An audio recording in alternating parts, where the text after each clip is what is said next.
요한복음 21장 18절입니다. 내가 진실로 진실로 네게 이르노니 내가 젊어서는 스스로 띠띠고 원하는 곳으로 다녔거니와 늙어서는 내 팔을 벌리리니 남이 내게 띠띠우고 원하지 아니하는 곳으로 데려가리라. 한국에 산다라박이라는 유명한 가수가 있습니다.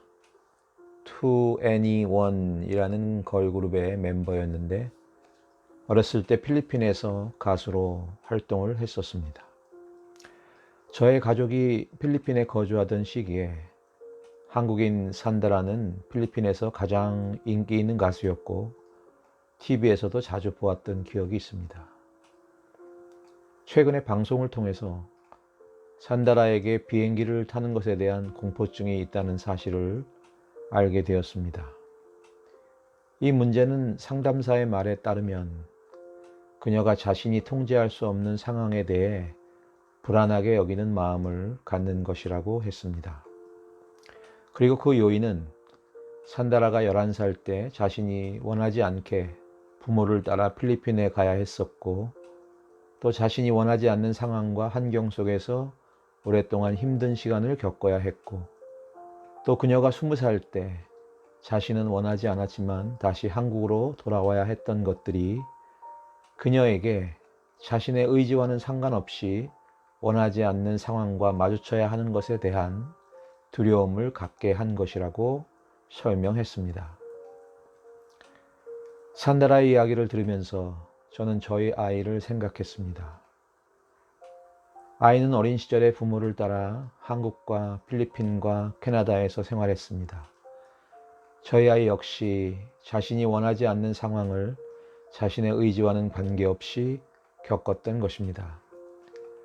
만약 그 과정에 좋은 일만 계속 일어났었다면 결과적으로는 오히려 잘된 일이라고 말할 수 있을지도 모르지만 이러한 환경과 상황이 아름다운 영화와 같은 이야기가 되는 경우는 별로 없습니다. 그래서 어느 정도 나이가 들어 부모를 따라 이민을 온 아이들이 성장하면서 작고 크지만 모두 부모에 대한 원망을 어느 정도 갖고 있는 것이 이민 가정의 현실이기도 합니다. 우리가 알고 있듯이 예수님을 주인으로 모시고 따르는 것이 그리스도인의 삶입니다. 즉 그리스도인이 되면 삶의 주인이 나 자신에게서 예수 그리스도로 바뀌는 것입니다. 그리스도께서 나의 주인이 되셨다는 의미는 내 삶이 내가 원하는 대로 사는 것이 아님을 말하고 또 내가 통제할 수 있는 삶도 아니라는 의미입니다. 그래서 예수님은 베드로에게 주님을 따르라고 하시면서 내가 젊어서는 스스로 띠띠고 원하는 곳으로 다녔거니와 늙어서는 내 팔을 벌리리니 남이 내게 띠띠우고 원하지 아니하는 곳으로 데려가리라는 말씀을 하신 것입니다.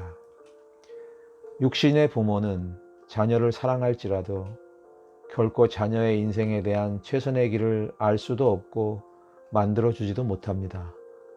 그러나 하나님 아버지께서는 자녀들을 언제나 최선의 길로 인도하십니다. 즉 주님을 따르는 삶이 모든 인생에게 가장 좋은 길이라는 것이 진리입니다. 그러나 그 최선의 길이 사람이 원하는 길과는 다르다는 사실도 깨달아야 합니다. 예수님이 베드로에게 하신 말씀에 따르면 주님을 따른 이후의 삶은 베드로가 원하지 않는 곳으로 데려가시는 삶이라고 하십니다. 인간의 본성으로는 그 누구도 이러한 삶을 원하지 않을 것입니다. 하나님의 자녀들도 종종 이러한 이유로 하나님을 원망하는 때가 있습니다. 그러나 분명한 것은 예수님이 우리의 삶의 주인이시면 우리는 우리가 가고 싶은 길을 가는 것이 아니라 예수님이 가시는 길을 가게 된다는 것입니다. 이러한 상황을 불안하고 두렵게 여기지 마십시오. 예수님은 선한 목자이시고 우리는 그분이 직접 돌보시는 양들이기 때문입니다. 기도합니다. 주님, 우리가 주님을 따라가는 길이 내가 원하지 않는 길이라고 느껴질 때라도 두려워하거나 불안해하지 않게 하십시오. 예수 그리스도가 어떤 분이신지를 더욱 알게 되어서 주님을 따라 어느 길을 갈 때에도 주님을 신뢰하고 평안을 얻게 되기를 기도합니다. 아멘.